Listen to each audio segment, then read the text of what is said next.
What's up, fight fans? Welcome to my channel. This is Johnny, and in today's video, we're going to be going over the statistics that nobody talks about when mentioning this weekend's undisputed title fight at 168 pounds between Canelo Alvarez and William Scull.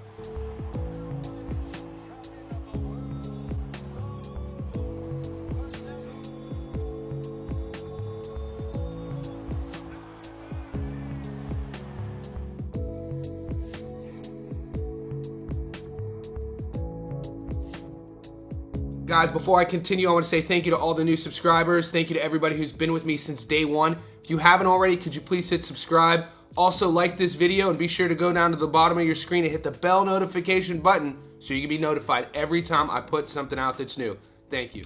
All right, guys, this weekend we have a packed list of fights from New York City to Vegas to Riyadh, and this fight is the main event in Riyadh, Saudi Arabia for all the titles at 168 pounds. So in this video, I'm going to go over Canelo Alvarez versus Scull. We're going to talk a little bit about what Canelo's been up to, who his opponent, the Cuban William Scull, is, why this fight is taking place. We're going to talk about their styles, how each one is going to go about winning this fight. Also, stay tuned to the end of this video because I'll be giving you my prediction. We're going to go over the Las Vegas odds and I'll be telling you where to put your money. Let's get into this. All right, guys, firstly, let's talk about the IBF. They have a penchant for doing this sort of thing. We've seen them strip fighters before who were undisputed and then force them to fight again to become double undisputed, a la Usyk and Dubois. That's exactly what's going on here with Canelo and Scull. Canelo is the king at 168. He got stripped from the IBF. He never lost that title, but William Scull fought Shishkin for that vacant IBF belt in his last fight to gain that title, and that's why this fight is going forward.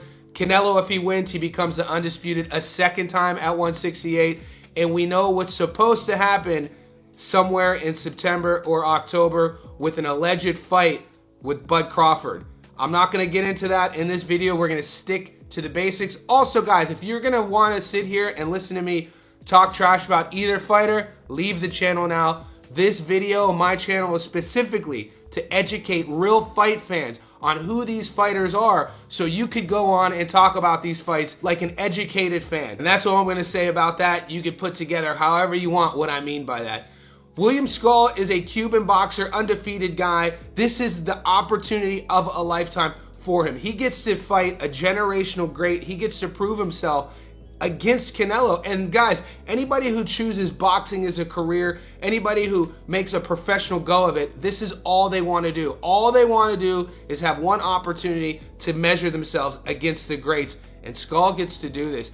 I put a poll up yesterday on our YouTube community section, and over 80% of you are giving Scull zero chance at winning. And I just want to tell you guys, maybe you should pump the brakes a bit, because in this video, I'm going to tell you about Scull. He's a slick Cuban fighter. Now, in his last fight, he won a very close decision against a tough fighter in Shishkin, to where some people thought Shishkin could have won, but Scull won a unanimous decision. His style, I feel, this could be controversial, is going to give Canelo problems. He's going to be an in and out counter boxer. He punches similar to a sniper. He likes to get his, he likes to fire and get out. He's not going to be there to trade with Canelo. He's going to use his feet, and he is a mover. We know in Canelo's only two losses, Floyd Mayweather and Dimitri Bivol, both guys use movement to set up their shots and to evade Canelo. Canelo doesn't have the best footwork. If he thinks that Scull is going to stand there in the pocket and trade with him, he has another thing coming. Scull's fast. He's good with his jab. He's going to be able to score points, and he's going to be able to evade Canelo. With Canelo Alvarez, we know that he's been kind of lately. A lot of his naysayers are saying that, have we seen the best of Canelo? All fighters degrade, guys. All fighters, no matter who they are, at some point in their career, they're going to start to show signs of their professional career. And we know Canelo has been a pro since his teens.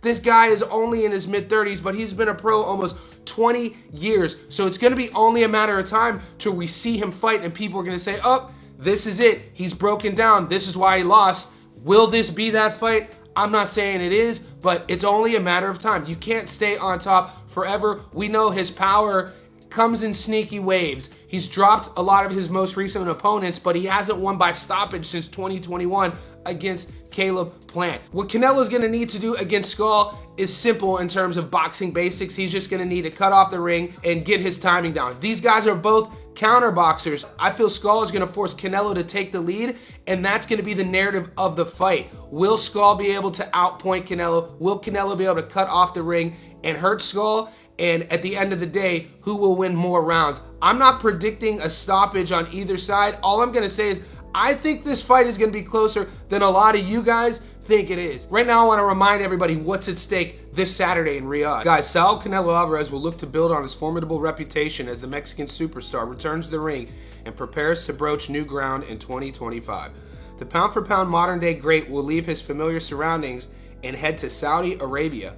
Beyond that, there is speculation of a super bout with Bud Crawford to come later, a few months down the line. But first, an undisputed super middleweight battle awaits him in Riyadh. Alvarez will fight William Scull for the undisputed title at 168 pounds. The Cuban benefited from the Mexican's decision to swerve his mandatory challenge for the IBF crown and will now look to end his long reign. Alvarez and Scull both enter into their highly anticipated bout knowing that legacy is on the line as they battle for an undisputed title.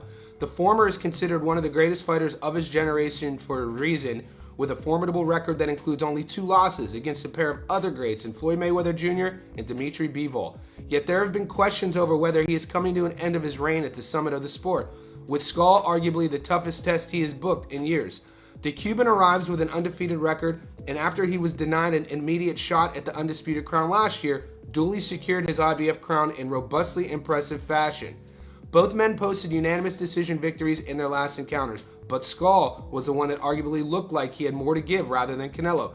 Throw in the fact that the latter will step out of Las Vegas' comfort zone for his latest battle, and there's plenty of fascination to be found in this matchup. It marks Canelo's first bout since his unanimous decision victory over Edgar Berlanga last September, and Skull's first fight since October when he beat Vladimir Shishkin. Canelo's fight fans are going to want to see him at the top of his game. They're going to want to expect a hungrier version. They're going to want to expect the guy that they used to see coming in the ring, looking for the finish, not carrying his opponents to decision victories. Not saying that Berlanga and Munguia were carried, but some of you guys have said that in the past. William Scull, like I said, is going to want to prove that undefeated record. He's going to show his naysayers that he belongs, and he feels that his time is now. Watch his training, watch his highlights, watch Fight Week. The guy's going to be in tip-top shape. He's going to be ready. And once again, never underestimate the benefit of being a pro fighter in a world title fight like this who have never lost. He's not going in there thinking that he's not going to leave with the straps. He feels he's going to Riyadh to become the new world champion at 168. Right now, let's take a look at what William Scull has been up to. Guys, William Scull is 23-0 with 9 knockouts.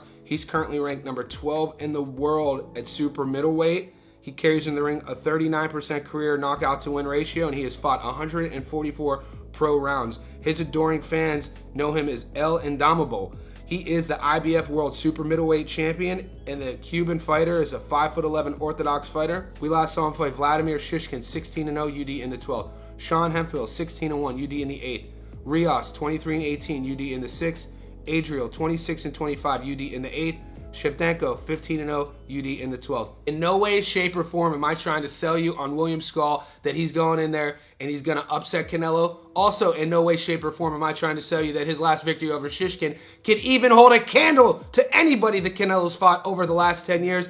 Scull's never fought anyone like Canelo. Scull's resume is paper thin. Scull's fight experience is paper thin, especially when you're comparing it to an all-time legend like Canelo. Canelo's going to show him things that he's never seen in the ring. It's just going to come down to, will Scull be able to handle it? Will he be able to deal with it? Will his counters be on point? Will his speed be able to hold up over 12 rounds? And will he be able to delay the drowning that Canelo often does to his less formidable opponents? Only time will tell. I feel that's what makes this a very intriguing fight. Now let's take a closer look to see what Canelo's been up to. Guys, Canelo Alvarez is 62-2-2. He has 39 knockouts. He carries in the ring a 63% career knockout to win ratio, and he is the #1 ranked super middleweight in the world. He holds all the belts except that aforementioned IBF. The 34-year-old Mexican is a 5'8" Orthodox fighter with a 70-inch reach. We last saw him fight Edgar Berlanga, 22-0 UD in the 12th. Munguia, 43-0 UD in the 12th. Charlo, 35-1 UD in the 12th. Ryder, 32-5 UD in the 12th. Triple G the third time, 42-1 UD in the 12th. Canelo is a legend. You could hate on him. Real boxing fans will understand that a lot of his naysayers will be specifically, and I lied to you guys. I said I wouldn't bring it up, but I got to mention it because he hasn't fought David Benavidez, because he quote-unquote ducked David Benavidez. I got into it with some of you guys on the post yesterday about how I didn't want to see Canelo fight Benavidez. My reasoning is the same reasoning it's always been. I started boxing as a 7-year-old because I used to get bullied. The bullying stopped years ago when I was still a kid, but something happened in my early years to where I hate bullies. I don't like them in any sense of the sport. And when I was looking and hearing and watching the sport a few years back that you guys wanted a 6'3", 240-pound super middleweight who cuts down to 168 in David Benavidez, who used to be 280 pounds as an overweight teen, to fight a 5'8", which I think he's really 5'7.5", small super middleweight who you fought at 154. I'm like, I don't want to see that fight. David Benavidez is a fighter who obviously strips and kills himself to get 168. He's not really a natural 168. It's a perfect fight for him to fight a small Canelo, but as the anti-bully in my head, I never wanted to see that fight. David Benavidez is a light heavyweight, guys. Bivol is a light heavyweight, guys. Artur Beterbiev is a light heavyweight, guys. So to all the people in my comment section, why hasn't Canelo fought those 3 fighters? Guys, those guys are light heavyweights, okay? He's a small super middleweight. That aside, Canelo Alvarez, I feel, is going to want to show something. I think we're going to see a more energized Canelo. I think in this fight, we're going to see a more aggressive Canelo. Both guys being counterboxers has me a little bit worried about the pace of this fight, the tempo of this fight. The thing Scull does really well is he doesn't give his opponent the option of controlling the tempo of the fight. He really controls the rhythm really well. We'll see if he'll be able to do that with Canelo, with all the tricks that Canelo possesses in his back pocket, just in his experience. When I put these guys side by side, Scull's going to be the bigger guy, the younger guy, the longer reach. But that experience, that championship medal, Canelo Alvarez, what he's seen in the ring, there's nothing that any fighter on this planet could step in front of him and show him that he hasn't seen. So Scull's up against. There's no reason he's a huge underdog. So right now I want to take a closer look at those Las Vegas odds. Wherever you guys in the world, let's pull your sports book out. Also, guys, today on our live stream, 11 a.m. in Sydney, 6 p.m. on the West Coast in America, 9 p.m. on the East Coast, we're going to be going over our match prop bets. We're going to be going over our lock picks with professional betting Muscle Brown. So right now, we're just going to look at the money lines.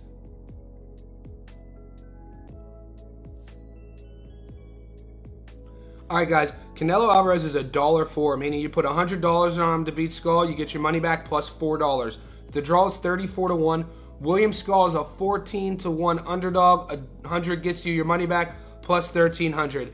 Huge underdog. Anybody who's coming into Canelo's world at 168 who doesn't have any world champions on their resume is going to be a huge underdog. Scull knows what he's up against. The fans know what he's up against. It's why a lot of bloodthirsty casual fans don't like this fight. I think there is a lot of intrigue to it. I like the storyline. I like giving a guy who a lot of people have never seen fought, who's worked his whole career. He's already in his early 30s in Scull. I like seeing him get the opportunity to at least measure himself against Canelo. With my prediction, do I think Scull's going to win? No. Do I think Canelo is going to win? Yes. I don't know if it's going to be that exciting, though, so be prepared. I think it's going to be a counterboxing affair. In the comment section below, let me know how you see this fight going. Who wins? Is Canelo going to get on track with a knockout? Will it be knockdowns? Stay tuned to the channel because we're going to be going over those prop bets later on today on our live. What's up, fight fans? Welcome to my channel. This is Johnny, and in today's video, we're going to be going over the statistics that nobody talks about when mentioning this weekend's title fight at 126 pounds between champion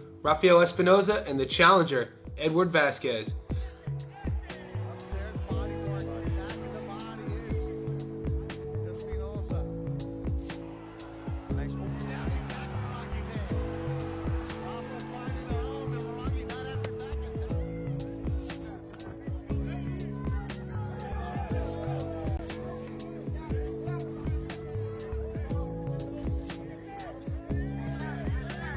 Guys, before I continue, I want to say thank you to all the new subscribers. Thank you to everybody who's been with me since day one. If you haven't already, could you please hit subscribe? My YouTube analytics are telling me that close to 75% of you guys who watch my content haven't done this yet. Also, please like this video and go down to the bottom of your screen right now where the bell notification button is. Hit that so you can be notified every time I put something out that's new. Thank you. All right, guys, we have an upcoming huge weekend in boxing on the channel this week. You're going to want to stay close because I'm going to be covering 3 separate cards. We're going to be covering the Canelo card in Riyadh. We're going to obviously be covering the Ryan Garcia and Raleigh card in New York City. And we're going to start with this card in Las Vegas, the Naoya Inoue card. But this is the co-feature, a world title fight at 126 pounds between the champion, Rafael Espinosa, and the challenger, Edward Vasquez. Guys, if you're unfamiliar with Vasquez, this is the same guy. He's 17-2.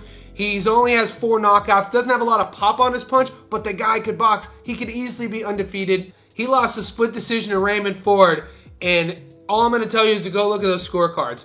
Everybody who watched that fight, a lot of people would have said that was Vasquez's fight. He won one, and then he went on to lose another majority decision to Joe Cardenas. So this is a guy who, at 29 years old, he's getting the opportunity of a lifetime against Espinosa. He's going to be the shorter fighter. He's an orthodox fighter. Like I said, he has the skill set, he has the speed, and it's going to be interesting to see what game plan he goes in against Espinosa. With the champion, this guy is a 31-year-old, 6'1" featherweight. And if you've never seen him fight before, mate, watch his highlight reel. He'll quickly become one of your favorite fighters.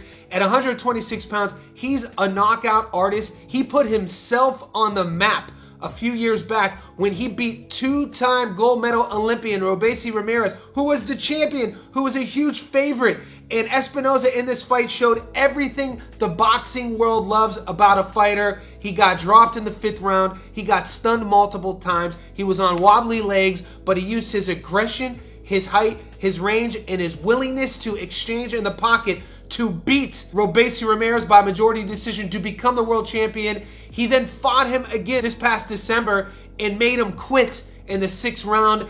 And this is a guy who has momentum. He's in the prime of his career. When you watch his style, he could fight you at range, but he also loves a dogfight. In typical Mexican style, he has cardio for days, and he wants to force you into a dogfight, and he did this to Robeisy twice. If you know anything about Robeisy Ramirez, this guy's world class. He does all of the little things well. He's flashy, and when you watch how Espinosa beat him, he drowned him. This is a guy who uses his pressure against his opponents on angles. There's no time to reset. Every time Robeisy would get off a smooth little counter or nice exchange, he kept landing these big hooks, and he would try to exit and reset. Espinosa shortens the gap and doesn't give you time, and he drowns you. Like I said, he does this thing with his jab.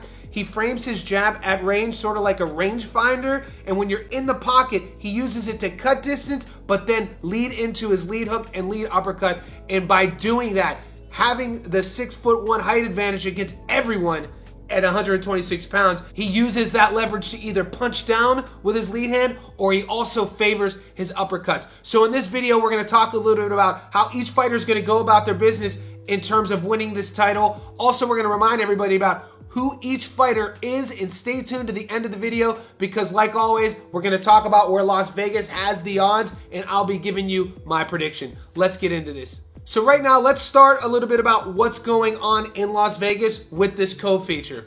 Guys, all the attention around Rafael Espinosa lately has been tied to the grandest of plans, focusing on what he will do in the future, whether it's unifying the featherweight division, moving up for a crack at Emmanuel Navarrete and a thrilling all-Mexico matchup, or waiting patiently for current undisputed junior featherweight king Naoya Inoue to come to him. What others are overlooking is the here and now, specifically Espinosa's May 4th Cinco de Mayo weekend showdown with Edward Vasquez.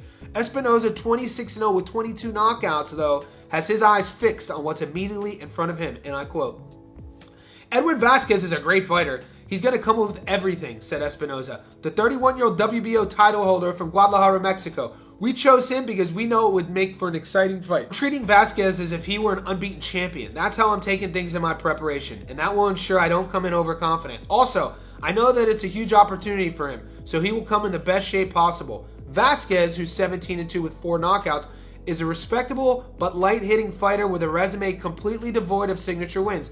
He fought Raymond Ford in 2022 and Joe Cardenas in 2023 in his most significant matchups to date, losing both by split decision and majority decision respectively.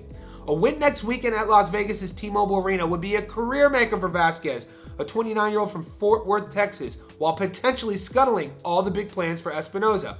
"The only thing on my mind is Edward Vasquez and defeating him on May 4th, Espinosa said, but at the same time, I'd like to show the Japanese people that I'm also ready for Inoue. That kind of fight would help me become one of the best pound-for-pound fighters in the world. Already it could be argued Espinosa is close. That the Vasquez fight will serve as the co-feature to Inoue Ramon Cardenas on the card is no coincidence. Both Inoue and Espinosa are looking for big money, legacy-making blockbuster fights, but each must keep winning in the meantime to maintain the luster on any potential matchup between the two in the future. This is an important fight for me, Espinosa said. At the same time, I don't like to predict knockouts or tell people how the fight will end. I'm simply going to do my job. If the knockout comes, then great. Either way, I'm scoring a win for the people. All right, guys, going into this matchup, we know Vasquez is going to be a huge underdog. Top Rank put this card together with Espinosa as the co-headliner under Inoue, so that people could see this potential blockbuster. They did this with intention, and this is why boxing fans are excited about this matchup and this fight card. So right now, I want to take a closer look at Edward Vasquez, the challenger, and see what he's been up to. Guys, Edward Vasquez is 17-2 with 4 knockouts. He carries into the ring a 24% career knockout to win ratio. He's currently ranked in the super featherweight division at 130 pounds at 70. The American's a 29-year-old orthodox fighter standing at 5'7" with a 65-inch reach, and his adoring fans know him as the Kid. We last saw him fight Kenneth Taylor, 14-3, finished him in the 4th. Daniel Bailey, 13-1, UD in the 8th. Joe Cardenas, 16-0, lost majority decision in the 12th. Brian DeGracia, 29-2, UD in the 10th.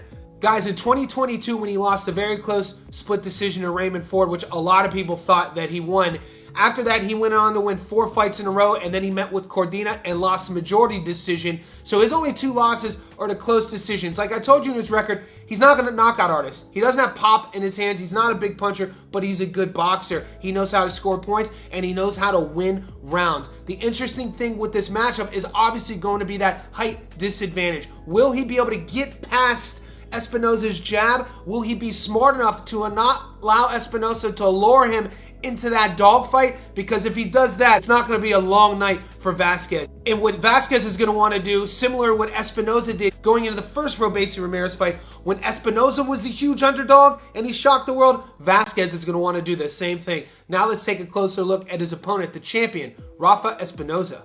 Guys, Espinosa is 26-0 with 22 knockouts. He carries into the ring an 85% career knockout to win ratio, and out of 1,805 featherweights in the world, he's ranked number 3. He is the WBO World Featherweight Champion. His adoring fans know him as El Divino, and the 31-year-old Mexican's an orthodox fighter standing at 6'1" with a 74-inch reach. He resides from Guadalajara, Jalisco, Mexico. We last saw him fight Robeisy Ramirez, 14-2. Stoppage in the 6th. Sanchez, 22-1, stoppage in the 4th. Robeisy Ramirez the first time, 13-1, majority decision in the 12th. Merengue, 12-6, knockout in the 2nd. Guys, his record will tell you 26-0, 22 knockouts. He is a knockout artist. What I want to tell you, if you're unfamiliar with Espinosa, this guy is on the cusp of the pound-for-pound rankings.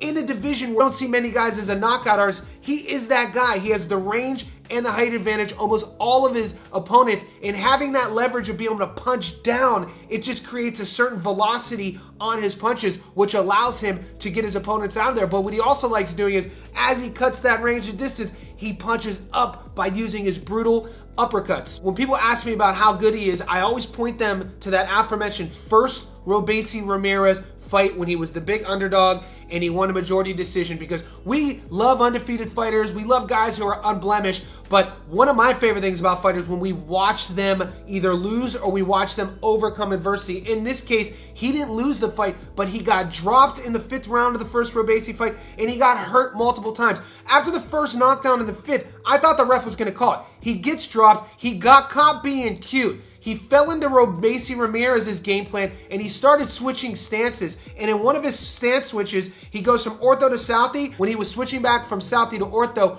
Robeisy caught him in that exchange and landed a huge hook. But when he dropped Espinosa, his legs were so wobbly as he stands up, he collapses into the ropes. The refs gave him a standing 8 count. He was able to overcome this and then recovered, and throughout the rest of the fight, forced Robeisy to fight him in his fight in the middle, and he eventually wore him down and won the mid to later rounds and was hurting Robeisy. And this is why, as a huge underdog, he became the world champion. He hasn't let that title go yet, and he has no plans of letting it go anytime soon. Right now, let's take a closer look to see where Las Vegas has the money and where the gamblers are betting. Guys, I'm down here in Australia. My book I use is Sportsbet, so if you're an Aussie, let's pull those apps out.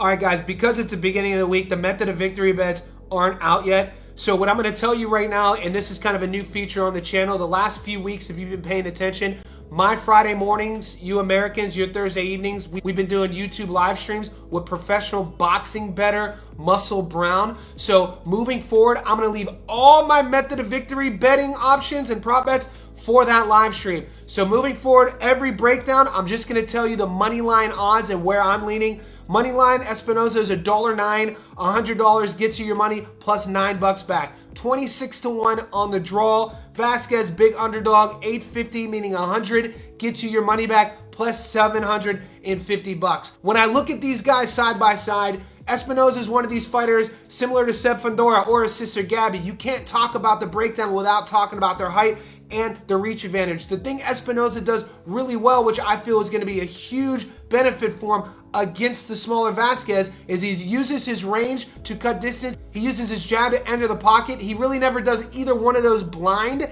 and he forces his opponent to stay there. His aggression, his pace, and his cardio are also three attributes that he uses to drown his opponents. Thus, a 26-0 record with 22 knockouts. Vasquez on his resume, he has more pro rounds. I mean, Joe Cardenas and Raymond Ford versus Espinosa, in my opinion, those two guys aren't Rafael Espinosa. This is Vasquez's biggest step up in opposition. It's also his biggest opportunity. My prediction going into this fight, I just feel Espinosa is too much for Vasquez. That reach, that height, that power, and just his style and willingness to get hurt to hurt his opponent. I feel this guy is on a trajectory for the top pound for pound list. Also, I think in the future, if all the cards play themselves out right, we're going to see a Rafael Espinosa versus Naoya Inoue fight at 126, and I don't think that's too far from the now. Hopefully both guys get victories, because I would really love to see the monster versus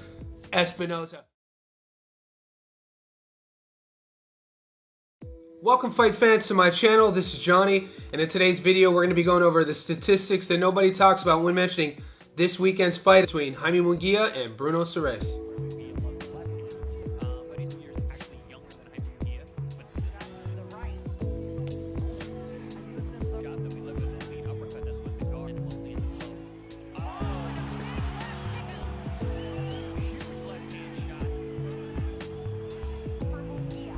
Before I continue, I want to say thank you to all the new subscribers. Thank you to everybody who's been with me since day one. If you haven't already, could you please hit subscribe? Also remember to like this video and go down to the bottom of your screen right now. Right near the subscribe button, you'll see the bell notification button. Could you please hit that as well so you can be notified every time I put something out that's new?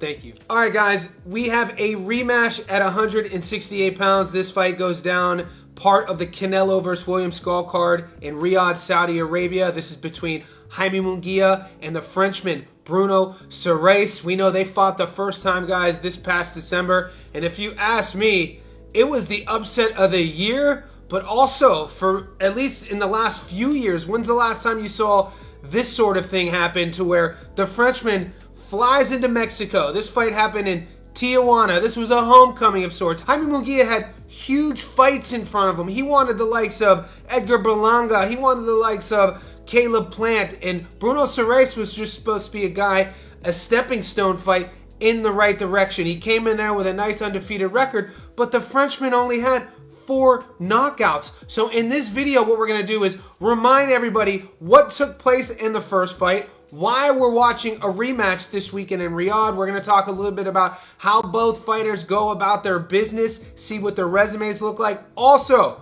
stay tuned to the end of the video, because I'll be giving you guys my fight prediction. Going into this fight, guys, this was Munguia's 5th fight at 168 pounds. We know on his record he had only lost 1 time, and that was against Canelo Alvarez. His opponent, the Frenchman Bruno Surace, was coming up from 160 pounds. Yes, on paper, he had a nice, pretty undefeated record, but everybody was like, who is this guy? He has soft hands. He's a 160 pounder coming up to 168, and he only has 4 knockouts. This is going to be a wash for Jaime Munguia. In that fight, Surace was a 7-1 underdog. If you rewatch the fight, I just watched it doing my film study, and what was happening was Surace, for the first time in his career in the second round, gets dropped. And Munguia, we know he loves leading with that lead hand. He loves going to the body. His left liver punch is beautiful, and he dropped Surace with a left hook, and it was during an exchange. Pay attention and remember that point for when we get to the 6th round knockout when Surace knocked Munguia out, because that matters, and I think that'll be a narrative going into the rematch this weekend. Surace gets dropped for the first time in his career. He overcomes that knockdown in the second, has a bit of more of a competitive end of the round, but he wasn't winning any rounds. The adjustment he made, though, going into the third and leading up into the 6th round knockout victory was that he stopped punching with Munguia and he started countering Munguia. He wasn't winning rounds, but even the commentators, Chris Algieri, said that in the 4th round, you could see Surace thinking. He was looking for a shot. He was no longer punching with Munguia. Munguia is the bigger guy, but the thing Surace had on him was the speed advantage. His hand speed was quicker than Munguia's hand speed. So he makes the adjustment, stops punching with him, which got him into trouble in the second, and was looking to one-punch counter him. And this is exactly what we saw in the 6th round.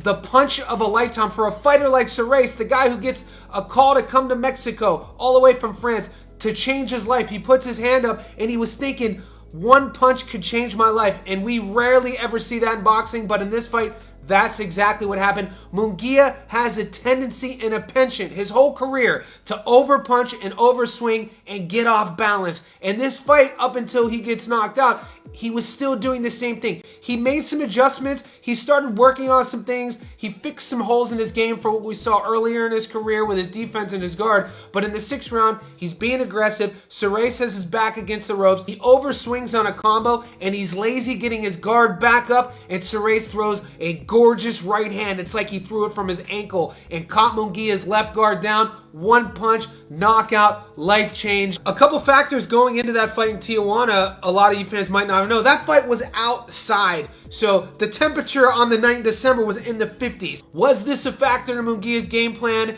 You saw him slipping around the ring. These aren't made for excuses. They're just factors. Another interesting fact about that fight in December was the fact that there were no post-fight interviews for Surace after he knocked Munguia out because nobody thought he was going to win. They didn't have any French translators on deck for Bruno to talk to because nobody thought he was going to win. How insane is that? So moving forward, this fight has a lot on it. Both guys are going to want to keep the ball rolling. You know Munguia is going to want his get back. We'll see the adjustments he's going to make. We'll see if he can make Bruno punch with him, and we'll see how Surace takes the biggest victory in his career, and we'll see how he takes that momentum. Right now, let's look at the Frenchman's resume. Guys, Bruno Surace is 26-0 with 2 draws. He has 5 knockouts. He carries into the ring a 19% career knockout to win ratio, and he's currently ranked in the middleweight division at 160 pounds. Remember, guys, this fight's at 168. Out of 1,997 middleweights, he's ranked number 6.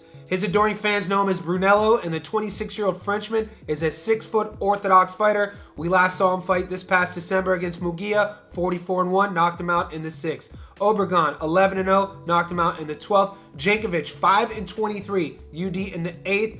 Umesh Cavalli, 7-3, UD in the 6th. Castanagro, 11-22, won a points decision in the 6th. So to say that this guy flew from France into Tijuana and knocked out Jaime Munguia, a guy that Canelo Alvarez couldn't knock out, is wild. It's why you gotta love boxing. The storylines and narratives are crazy. A guy with only 4 career knockouts, less than 20% knockout to win ratio, coming up a division, goes into a guy's hometown. On paper, Munguia is the knockout artist and knocks him out. Insane. I'm glad this rematch is happening, and it makes for an interesting fight on the Canelo fight card. Let's take a closer look at Jaime Munguia. Guys, Munguia is 44-2 with 35 knockouts. Out of 1,758 super middleweights in the world, he is ranked number 8. He has a career 227 pro rounds fought, and he holds an 80% career knockout to win ratio. The 28-year-old Mexican is a 6-foot orthodox fighter with a 72-inch reach. He hails from Tijuana, Baja California, Mexico. We last saw him against Surace, 25-0, lost via knockout in the 6th. Eric Bazignan, 32-0, knocked him out in the 10th. Canelo, 16-2, he lost a decision in the 12th. John Ryder, 32-6, knocked him out in the 9th. Derevyanchenko, 14-4, UD in the 12th. We know going into this rematch, this will be his 5th fight at 168 pounds, Everything was going his way. He was the bigger guy. He was doing what he wanted to do in the first fight. He was winning every exchange. He was up on all the scorecards, and one punch changes everything. So when we talk about psychology in boxing, the pros and cons, this is exactly what we have to talk about. These sort of factors we can't find on paper. You're not going to see it listed next to each fighter's name, sort of the variables that go into how a fighter is going to perform in their next fight. And these are questions. He is the big favorite, but we do not know how he's going to overcome the shocking defeat in front of his home fans, the first time he ever got knocked out, being a huge favorite and letting his team down. We will see how Munguia overcomes all of that. When I look at these guys side by side, around the same age, 28, 26, both guys either entering or near their physical prime, same height, same reach. Munguia has the experience. Munguia is the former world champion. And the thing is, we know that Munguia is coming off a loss. You can't say that enough. Bruno has the psychological advantage. Even though he was losing on every scorecard and losing every round, one punch changes everything. Do fight fans really expect Bruno to pull off that one punch? What adjustments is Munguia going to make, if any? Surace, is he still going to counterbox the entire time and still look for the one shot? Is Munguia going to keep his guard up the entire time? We'll see what happens. Only time will tell. It's a very interesting storyline going into the rematch. Now let's take a closer look at where Las Vegas has their money and see where the bettors are putting theirs. Guys, down here in Australia, my sportsbook is an app called Sportsbet. So if you're down here, pull that out, and wherever you are, pull yours out.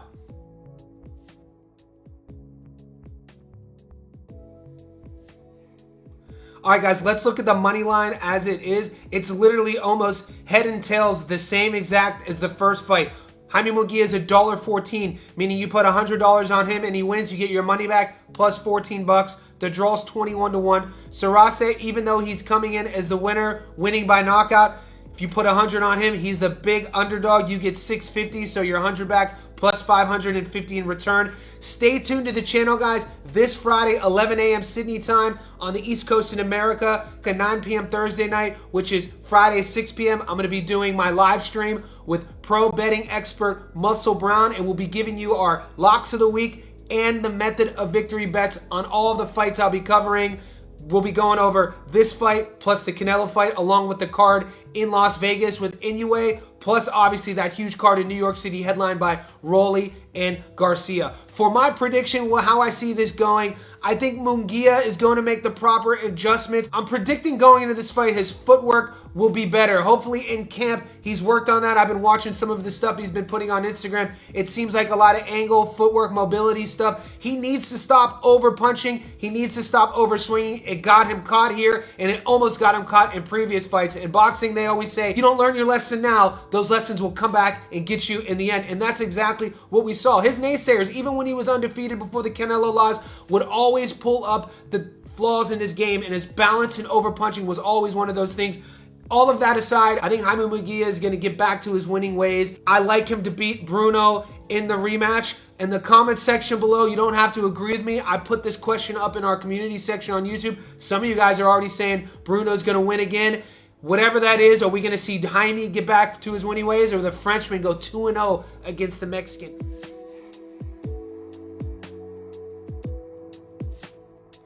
What's up, fight fans? Welcome to my channel. This is Johnny, and in today's video, we're going to be going over the statistics that nobody talks about. We're mentioning this weekend's undisputed title fight at 122 pounds between the Japanese monster Naoya Inoue and the American challenger Ramon Cardenas.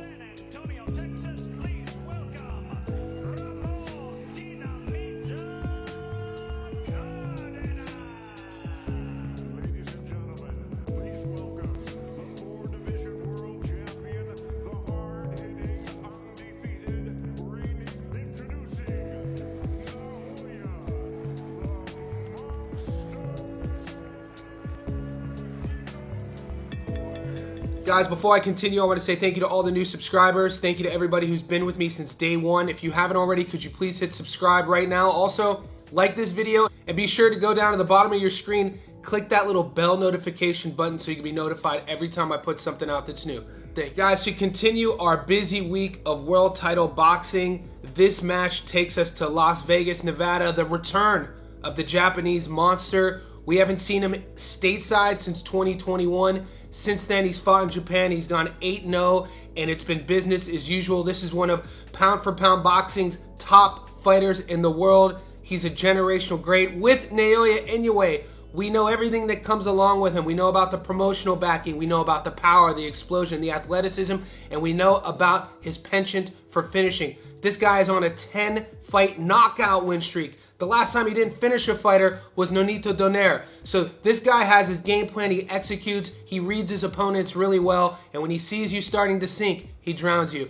With his opponent, Dynamite Ramon Cardenas, a lot of you guys might not be aware of who he is. He's ranked slightly out of the top 10 internationally at 122 pounds. He's currently at number 11. A lot of people have been screaming for Inoue to fight guys such as the Uzbek superstar MJ or the Filipino fighter Casimero. You got Alan Picasso there. He was supposed to fight the number 2 fighter at 122 pounds, Sam Goodman, but Goodman had to pull out. So with Inoue, this challenge with Cardenas will be a tougher challenge than his last fight when he knocked out the South Korean fighter. Cardenas is a guy who's known for his durability. He only has 1 loss. He has sneaky power. His knockout to win ratio sits in the mid 50s. He has a good ring IQ. So during this video, what we're gonna do is break down both fighters. I wanna remind everybody about the Japanese monster, and I wanna educate everybody about Cardenas. Also, stay tuned to the end of the video. We're gonna be breaking down the Las Vegas odds. They're pretty steep at the moment. We're gonna talk about where to put your money, as well as I'm gonna give you my prediction. Let's get into this. Guys, every time Inoue fights, the questions about his career isn't about will he win, it's more about what will he do next or what should he be doing. You know about boxing analysts, guys like me on YouTube, everybody's an expert. Everybody feels that fighter A is dodging somebody or fighter B should be fighting this instead. With Inoue, the biggest question in my opinion is, will he stay at 22? He's already become undisputed at 18. He's become undisputed at 22. There's talks of Junto Nakatani coming up at 22. Everybody wants that MJ versus Inoue fight at 22. And there's a fighter on this card who is a world champion at 126 pounds, Rafael Espinosa, taking on Edward Vasquez. So a lot of people were saying, will Naoya move up to 26 after this fight? Nobody knows that. Only he knows that. He's already in his early 30s. In this division where speed and reflexes counter all, he's gonna have to make that decision pretty quickly. It's no secret, this is Cardenas' biggest step up ever in opposition. This is his one shot. In boxing, we hear all the time about storybook endings. We hear all the time about fairy tales, fighters coming out of nowhere and getting the opportunity of a lifetime. Cardenas was a Lyft and Uber driver. This is a guy who's fighting out of Texas, San Antonio, and he's trained by Jewel Diaz. His camp has him fully prepared. I already talked about his skill set. He's a good counter boxer. When you watch his film study, I love his right hand. He's gonna stay and play with you in the pocket, but then he's gonna exit. He's gonna try to make you be over aggressive and then throw his right hand. There's a combo that I really enjoy when you watch his fights. It's kind of an homage to Danny Swift Garcia. He likes dropping a level and throwing a straight cross to the body and then finishing with his left hook up top. He has a good left hook, but we know what Inoue does really well, his explosivity, and he breaks his opponents. We know that Inoue is not invincible. We saw him get dropped against Neri early, but then we saw that fighting spirit and he ended up getting Neri out of there. Right now, I want to take a closer look at what's at stake this weekend in Las Vegas, as the Japanese star Naoya Inoue will fight stateside for the first time in 3 years with a May 4th undisputed junior featherweight championship defense against Ramon Cardenas in Vegas. Inoue is ESPN's number 2 pound-for-pound boxer who last competed in the US in June 2021 when he stopped French contender Michael Dasmariñas in round 3. Since then, Inoue, 31, has stepped inside the ring 8 times, all in Japan. The monster went on to capture all 4 titles at 18 and 22, where he is currently ranked number 1 by ESPN. Cardenas is the number 11 ranked junior featherweight in the world, and I quote, "I am thankful to the fans in America who have followed my career," Inoue said in a statement, who stands with a record of 29-0 with 26 knockouts. "Fighting at T-Mobile Arena in Las Vegas is another career highlight, and I look forward to putting on a great show for everyone in attendance." Cardenas is a tough opponent who I respect for accepting the fight without hesitation. Cardenas, who's 26-1 with 14 knockouts, a 29-year-old native of San Antonio, will be installed as a heavy underdog in his first world title shot. And I quote, "This means the world to me," he said. "I've always aspired to fight for a world title, but to get a chance to fight for all the belts is a dream come true. I always knew our paths would cross. I never had any doubts. When the fight was offered, I instantly accepted it. I wouldn't say it's a lottery ticket, but you can't turn it down if you get a chance at the undisputed title. This is the opportunity of a lifetime. So going into this fight, Inoue is the huge favorite. It would be one of the biggest shockers if Cardenas could pull this off. But I've done my due diligence, watched this tape, reached out to some people who are in the know, and they say that Cardenas is going to give Inoue problems. He's going to fight him in spurts. So right now I want to take a closer look at Dinamita and see what he's been up to in his career. Guys, Ramon Cardenas is 26-1 with 14 knockouts. He carries into the ring a 54% career knockout to win ratio, and out of 1,403 super bantamweights in the world, he's ranked number 11. His adoring fans know him as Dinamita. The 29-year-old American is an orthodox fighter standing at 5'6". He hails from San Antonio, Texas, USA. We last saw him fight Brian Acosta, 20-0, UD in the 10th. Ramirez Rubio, 22-2, knockout in the 9th. Picasso, 30-5, stoppage in the 6th. Pedroza, 15-0, knockout in the 2nd. Guerrero, 26-16, stoppage in the 2nd. So out of his last 5 fights, Cardenas has 4 stoppages. 54% knockout to win ratio. He does have sneaky power. He sets this power up with his counter shots, with his body work, and like I said, watch out for his lead hook. He likes jumping in with his lead hook, and he likes fighting off of his back foot with his right counter. So he kind of gives you that little puzzle you have to solve. Right now, let's take a closer look at his opponent, the Japanese superstar, Naoya Inoue. Guys, Inoue's 29-0 with 26 knockouts. He carries into the ring a 90% career knockout to win ratio, and out of 1,403 super bantamweights in the world, he's ranked number 1. He is the undisputed champion at 122. His adoring fans know him as the Monster, and the 32-year-old Japanese fighter is a 5'5" orthodox fighter with a 67-inch reach. He hails from Yokohama, Kanagawa, Japan. We last saw him fight Yi-Jun Kim, 21-2, knockout in the 4th. TJ Dahani, 26-4, knockout in the 7th. Louis Neary, 35-1, knockout in the 6th. Topolace, 37-3, knockout in the 10th. Stephen Fulton, 21-0, knockout in the 8th. Naoya Inoue, look at his stats. Knockout, knockout, knockout. 90% career knockout to win ratio. What sets his knockouts up? Obviously his power, but his speed and reflexes. Also, his ability to trade. He has utmost confidence in his chin and his durability. He's an exciting fighter to watch because he engages in a firefight, and pretty much he challenges every fighter he's ever fought to the middle of the ring and asks basically, can you knock me out? He has been dropped before, we talked about it, so his chin is not invincible.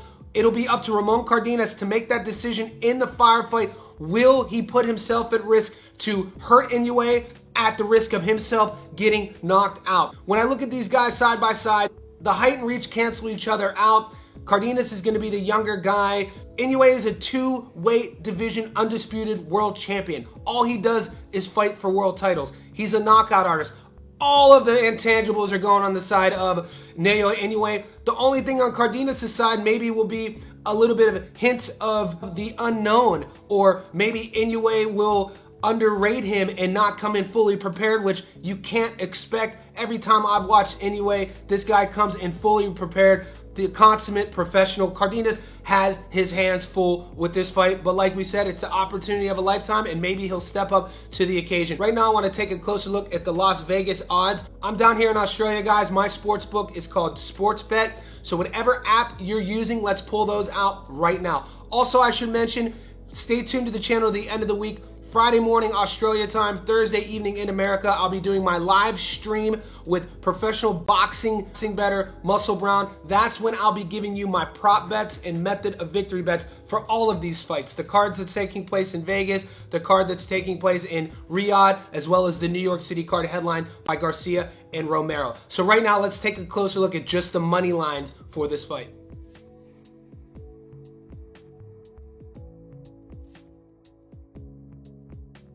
All right, guys, currently Naoya Inoue's $1, meaning you put $100 on him to just win, you get your money back plus $1. The draw, 51-1. I don't remember the last time I've seen a draw at 51-1. Cardenas is plus 2,600, meaning that you put $100 on Cardenas to win, you get your money back plus 2,600. It's not shocking that he's such a big underdog in Cardenas, but I think the bettors are going a little bit more disrespectful on Cardenas.